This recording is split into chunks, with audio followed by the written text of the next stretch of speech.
Shalom amigos, ¿qué tal? Bienvenidos una vez más al Camino de Dios. Les habla el Morelloso, director Jaime, y para mí es un gusto estar hoy con ustedes el día 22 de mayo del año 2022, que equivale al día 21 del mes de Iyar, de acuerdo al calendario de Hillel II. Según la tradición, nos encontramos hoy en el día 36 del conteo del Omer. El conteo del Omer era un estatuto establecido por Dios, donde el pueblo tenía que contar 7 semanas y luego de 7 semanas, el día número 50, habría de presentarse la ofrenda de los dos panes en la fecha conocida tradicionalmente como el día de Shavuot o en su Biblia el día de Pentecostés. O sea que los eventos relatados en el libro de los Hechos con respecto a la llegada del Espíritu Santo está vinculado a una fecha importantísima dentro del calendario bíblico. Dios le dio este calendario, o mejor dicho, estas convocaciones al pueblo de Israel para que el pueblo pudiese administrarlas y a su vez enseñarle a otros pueblos las representaciones de estas fechas y sus observancias en el plan de Dios. Muy interesante conocer cómo estas fechas están muy relacionadas al plan de Dios para Israel y para el mundo.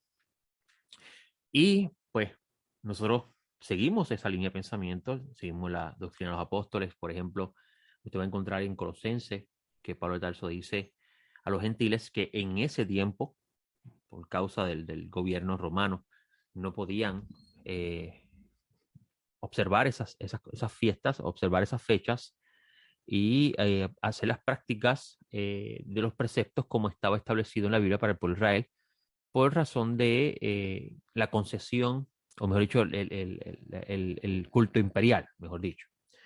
Y estos son cosas, datos históricos que la gente desconoce a la hora de leer los textos y por eso se hace una exégesis incorrecta de la escritura y se propaga eh, eh, dentro de la fe la desinformación y a la misma vez se lleva a error. Para explicarme mejor. Cuando en el tiempo de los macabeos, y esta historia usted la va a leer en el libro de los macabeos, es muy importante leer ese libro. Lamentablemente, el dogma, el mundo protestante eliminó de la Biblia esos libros y eso ha traído que muchas personas desconozcan, por ejemplo, lo que es la abominación desoladora, cuándo ocurrió por primera vez y cuándo volvió a suceder en el año de la destrucción del segundo templo, después de la muerte del Mesías, entre los años 67 al 70. Eh, en ese libro Macabeo se habla sobre ese evento, sobre Antíoco Epifanés, que se convierte en la sombra de lo que sería un falso Mesías, que se autoproclama a sí mismo Dios. Y incluso eso fue lo que hizo Antíoco, por eso se conocía como Antíoco Epifanes, porque Epifanes significa la encarnación de Dios. Y en ese libro de los Macabeos usted va a encontrar que se habla de cómo un sacerdote de la dinastía Amonea hizo un pacto con el Imperio Romano en ese momento, donde a cambio de ese pacto se le permitía al pueblo de Israel en ese momento poder observar sus leyes ancestrales, que sería la Torá y sus preceptos. Y eso solamente Roma se lo permitió al pueblo de Israel. Ninguna persona que no fuera judía en ese entonces podía abandonar el culto imperial. Es muy importante conocer ese dato histórico, la idea del culto imperial, que era algo de los imperios, específicamente el imperio romano. Y esto trajo consigo el que el judío pudiese, en cualquier lugar donde el imperio romano estuviese gobernando, continuar su práctica. Podía observar el Shabbat, cosa que no se le permitía, el día del reposo no se le permitía a las personas del culto imperial. En otras palabras, a los gentiles no se le permitía hacer eso. Esto es un dato importantísimo. Cuando llegas a Colosenses, vas a encontrar que Pablo tal le dice a los gentiles: ustedes están completos en el Mesías, ustedes no necesitan nada. Pero es una forma de exhortarlos darle de cierta forma un aliento, porque obviamente hay cosas hermosas en estas fechas y la relación de estas con el plan de Dios, que es que muchas personas desconociéndolas, pues cometerían un error gravísimo al hablar mal de ellas. Y vamos a ver que Pablo Tarso dice, nadie lo juzgue por comida o bebida, por Shabbat, día de fiesta, por lunas nuevas. Pablo Tarso está hablando a un grupo de personas que no podían hacer eso. El gentil estaba obligado a ir al mercado gentil a comprar alimento. Por consiguiente, el animal sacrificado a los ídolos estaba expuesto a eso. A diferencia del judío que no tenía ese problema. Igual que las bebidas, cuando hablaba de bebida, el vino consagrado a los dioses. Eso era una práctica del culto imperial. Y las fiestas señaladas de la escritura, el gentil no podía observarlas porque estaba sujeto al culto imperial. Y por lo tanto se dice, todo eso es sombra de lo que ha de venir. La realidad es el Mesías. O sea, Pablo Tarso está soltando al gentil a mantenerse firme en el Mesías y a sus enseñanzas, porque claramente, y así lo dicen los profetas, eventualmente cuando el Mesías regrese, eso que es sombra se convertiría en realidad. Habría una sola nación, un solo reino, una sola ciudadanía, y dicen los profetas que las naciones subirían al monte de Dios a presentar adoración y alabanza al Dios de Israel, ofrenda, y recibirían lluvias para que prosperen sus territorios y hayan tiempos buenos. O sea, Pablo Tarso conocía estas cosas y por eso decía que era sombra de lo que ha de venir. De ninguna forma Pablo Tarso habló en contra de esto. Nosotros vivimos un mundo bien diferente, donde existe, por lo menos en Occidente, en gran parte de Occidente, existe la libertad de culto. Todavía hay lugares en el mundo que eso no existe. Pero por lo menos aquí en Puerto Rico existe la libertad de culto, donde usted puede libremente observar su religión. Pero eso no era así en el mundo antiguo.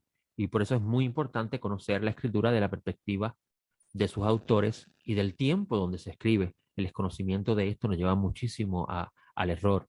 Y entonces, una vez que una persona se sienta en la silla de la enseñanza a difundir y difunde en error, la persona que está escuchándolo, confiando en que esa es la verdad, podría también ser arrastrado por ese acto de una persona que está ciega guiando a otro ciego.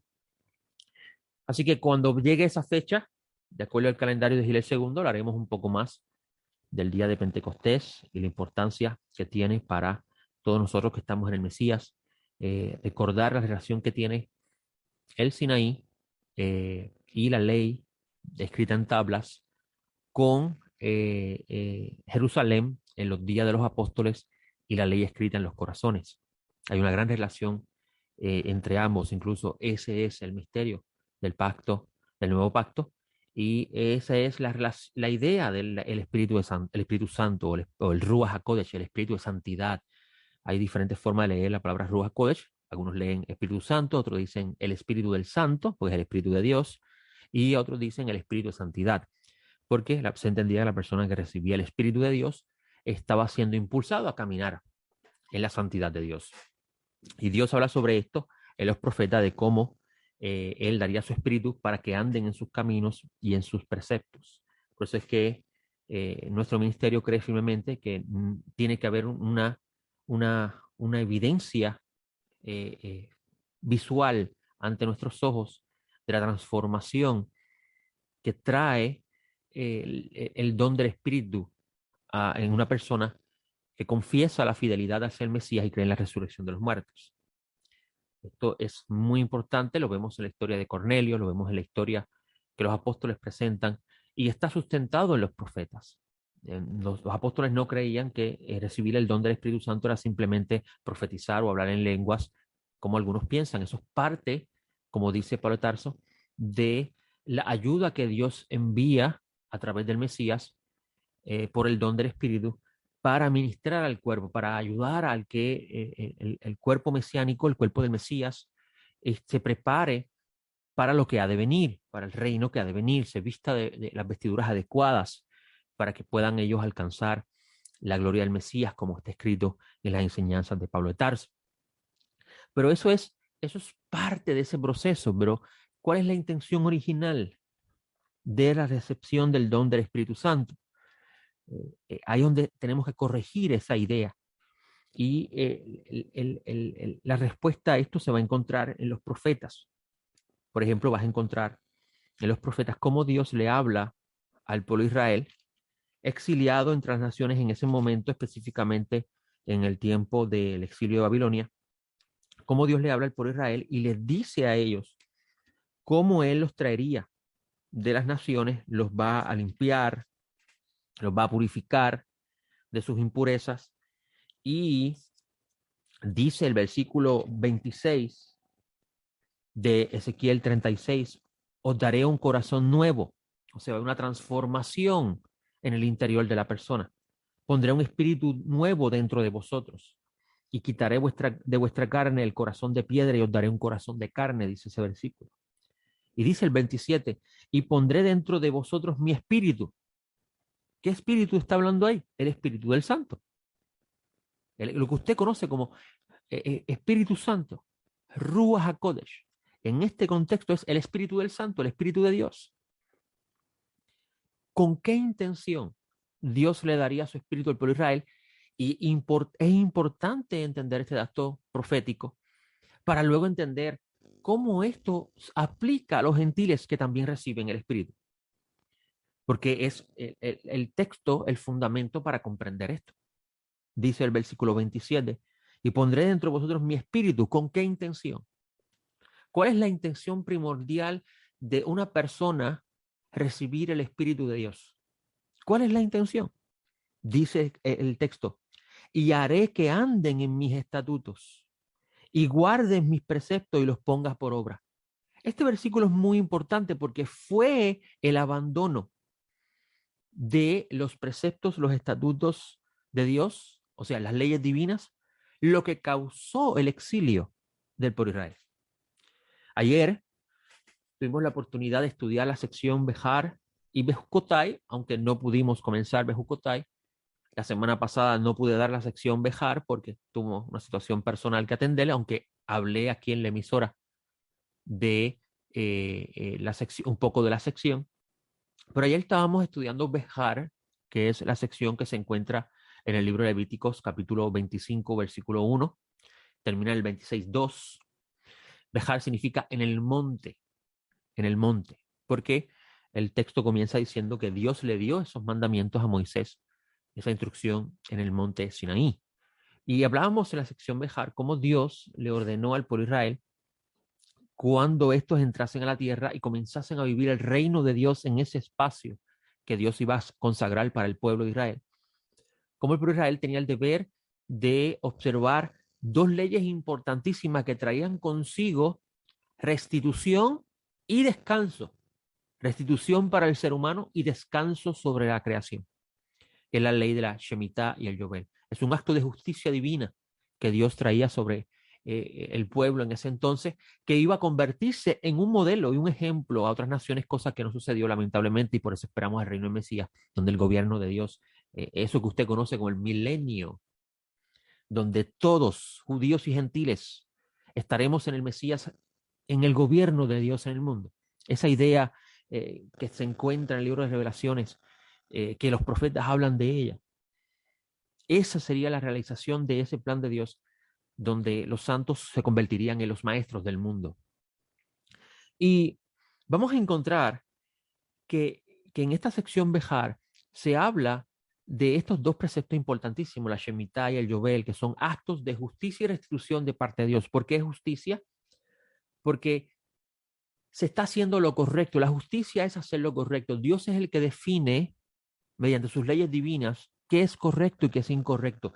Y la escritura comienza con un relato muy interesante donde habla cómo en el ser humano, por una desobediencia, entró una confusión a tales grados que el humano mezcló lo bueno y lo malo, o sea, lo correcto y lo incorrecto. Y por eso vas a encontrar en la cultura, en el mundo antiguo, lo que a los ojos de las leyes divinas es incorrecto, los humanos hacían como correcto.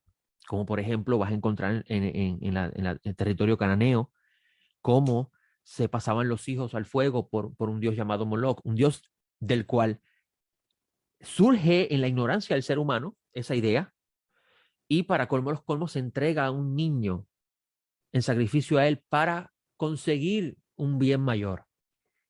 Cosas absurdas. que los seres humanos hacían en ese entonces, cegados en su oscuridad. Pero regresemos al asunto de Bejar y las leyes divinas. Esa ley de la Shemitah, que el pueblo tenía que trabajar la tierra cada 6 años y en el séptimo descansar, darle un descanso y también liberar a, a, a los obreros de sus obligaciones legales, era un estatuto que Dios le había dado al pueblo de Israel para que observasen la tierra que iban a entrar. También teníamos el que 7 veces, 7 Shemitots, o sea, 7 veces 7, traía consigo lo que se conoce como el Yobel, que es el año de la remisión, el año donde todo regresa a su dueño original, y se le da como prácticamente un nuevo comienzo a todo. Y el libro de Jeremías nos enseña que el pueblo de Israel falló en esa observancia y eso colmó la copa de la medida de el Todopoderoso y trajo consigo el exilio del pueblo de Israel bajo el mando de la invasión babilonia por parte de Nabucodonosor, a quien Dios le llama su siervo, en el sentido de que Dios lo está usando a él para hacer eso. Y es en ese exilio donde el exilio es la consecuencia directa de haber abandonado los caminos de Dios, o sea, de no seguir sus leyes divinas, sus leyes ancestrales, que Dios en ese exilio le habla al pueblo a través del profeta Ezequiel, que está también exiliado, y le dice que él va a hacer una transformación en el pueblo, él los va a traer del lugar que fueron exiliados, los iba a limpiar de las impurezas que estos poseían, porque recuerden que, y esto es muy importante, el tema de la santidad, la Kedushá, es una idea muy, muy profunda y muy interesante estudiarla, porque nos ayuda muchísimo a entender este gran misterio de cómo Dios se relaciona con el ser humano y por qué Dios repele el pecado y la impureza. Y recuerde que el pecado engendra impureza. Y Dios habla por medio del profeta y le dice, yo los voy a traer a la tierra, los voy a limpiar y voy a transformarlos. Ustedes no van a ser los mismos seres humanos que solían ser. Yo les voy a quitar a ustedes el corazón de piedra que ustedes tenían que no les permitía a ustedes seguir mis caminos. Y les voy a dar un corazón nuevo. Los voy a transformar. Pero no solamente eso. Les voy a dar algo que ustedes no tenían antes, que solamente los recibían los elegidos para hacer la función particular que se le asignaba. Usted va a encontrar, por ejemplo, personas como Shaul, el rey de Israel, que recibió el Espíritu de Dios y Dios operaba a través de él para la dirección del mundo, del pueblo de Israel en ese entonces. Igual que David, tenemos el caso de Sansón, mucho antes, Moisés, y también los hombres que se acercaron a Moisés en el momento que Moisés estaba diciendo que estaba cansado ya de la carga que tenía. Pero Dios no había hablado de una morada permanente de su espíritu en todo el pueblo. ¿Ok? Eso era algo novedor que llegó a través del profeta Ezequiel. Y muy interesantemente Dios le dice, yo voy a hacer una transformación a ustedes, yo voy a cambiarlos a ustedes y les voy a poner mi espíritu. ¿Con qué intención? Dice el texto que la intención es hacer que el pueblo entonces ande en sus caminos. O sea, ande en sus estatutos, guarden sus preceptos y los pongan por obra. Fue el abandono de la observancia de ese camino el que trajo consigo el exilio. Por eso es que Pablo de Tarso dice que los gentiles que no tienen ley, cuando hacen cosas por naturaleza, cosas que se encuentran en la ley, valga la redundancia, eso muestra la ley escrita en sus corazones. ¿Qué significa eso por parte de Pablo de Tarso? Pablo de Tarso, basado en estos textos proféticos, entendiendo lo que era recibir el don del Espíritu Santo en su primera, y yo veo muy lamentablemente como hoy en día en diferentes lugares se habla mucho de recibir el Espíritu Santo, pero que la persona testifica que tiene el Espíritu Santo hablando en lo que se conoce en ese entonces, que bíblicamente hablando no se sostiene el concepto de las lenguas. Y digo bíblicamente no se sostiene porque Pablo Tarso cuando habla de las lenguas está hablando de idiomas, como sucedió con los apóstoles en el día de Pentecostés, que recibieron el Espíritu de Dios, recibieron el valor, koach en hebreo, koach, recibirán poder, la palabra koach, valor. Y usted va a ver que un Pedro que que tenía una conducta inestable como discípulo, cuando recibió el Espíritu de Dios, era un hombre cambiado, un hombre con valor, un hombre que Dios le dio fortaleza para hacer la labor que le había encomendado el Mesías. Y usted va a encontrar que en ese texto se habla de cómo ellos empezaron a hablar el idioma que los que estaban allí presentes entendían, porque en ese día habían diferentes judíos y prosélitos, o sea, conversos de diferentes partes del mundo presentándose a la fecha de la convocación. Por consiguiente, cuando ellos hablaban el idioma de estas personas entendían en su idioma a unos galileos que nunca habían salido de la tierra, fuera de la tierra, y conocían mucho menos el idioma de otros pueblos. Con eso en mente es que Pablo Tarso está hablando del don de hablar en lenguas. Y por eso es que es muy importante regresar otra vez a la escritura, entender, hacer el esfuerzo de entender la perspectiva de sus autores. Y pues lamentablemente hoy se enseña de que la evidencia que tiene el Espíritu Santo es hablarle en lenguas, pero es la interpretación que se le da a esa idea en el tiempo presente. Sin embargo, la evidencia de que la persona tenía el Espíritu de acuerdo a los escritos apostólicos era una transformación en su conducta. ¿Cuántos de ustedes habrán conocido que se habrán frustrado porque no pueden hablar en lengua y piensan que no tienen el Espíritu de Dios? Sin embargo, son personas que tienen temor de Dios y quieren andar de la forma correcta, más correcta posible, podemos decirlo, para agradar a Dios. Ese es el testimonio del Espíritu. Porque esa es la intención por la cual Dios da el Espíritu. Esa es la intención primordial. Todo el que recibía el Espíritu de Dios recibía una transformación que con esa transformación había evidencia en sus acciones, los frutos del Espíritu, dice Pablo Tarso. Los frutos del Espíritu, que evidencian que esa persona ha sido tocada por Dios y que él se ha convertido en morada del Espíritu de Dios. Esto lo entendían los apóstoles y por eso cuando vemos a un Pablo Tarso predicarle a los gentiles el camino de Dios, por el primer gentil, por la evidencia del primer gentil que recibe ese don que es Cornelio y los que estaban en su casa, Pablo Tarso comienza a hablar a los gentiles la importancia de mostrar con sus acciones el camino de Dios. Por eso es que este camino es mucho más, amigo, que ir a un lugar a sentarse a escuchar un sermón o ir a un lugar a cantar cánticos. Este camino es un camino del abandono total de una conducta antigua que traía consigo destrucción y muerte. Una conducta opuesta completamente a la verdad de Dios. Una conducta de robo, de mentira, de engaño, de adulterios, de balanzas y pesas injustas. A un camino donde la persona haría lo correcto. Eso se llama practicar la justicia. Lo correcto no mira el beneficio del que lo ejecuta, sino entiende que es un deber para el sostenimiento y la armonía de su mundo. Por eso es que se dice que la justicia es ciega. Y en mi opinión, el sentido correcto de esa idea es que la justicia no puede tener preferencia al momento de tomar una decisión.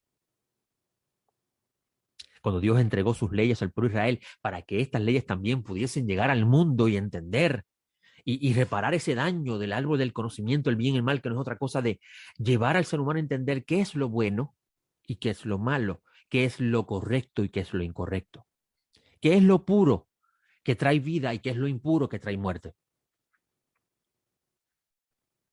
Porque la muerte no es otra cosa que el distanciamiento de Dios. Se dice dentro del pueblo de Israel que el que comete una transgresión apaga la luz que hay en su interior y cada día más se sumerge en una oscuridad a tal grado que llega un momento que no sabe dónde está parado. Y es como si estuviera viviendo la plaga de la densa oscuridad en Egipto, que no se podían ver los unos a los otros. Sin embargo, andar en el camino de Dios es la revelación de su luz. Y en la medida que la persona va caminando el camino de Dios, haciendo lo correcto, descartando lo incorrecto, tomando decisiones basadas en la verdad de Dios y no en los deseos del ser humano, se dice que la persona se va acercando más a su luz y ve con claridad todo. Cuando escuchamos a Pablo Tarso hablar de sentados en lugares celestiales con Yeshua el Mesías, le damos un sentido metafórico, filosófico, incluso de motivación. Pero pasamos por alto el verdadero sentido de eso.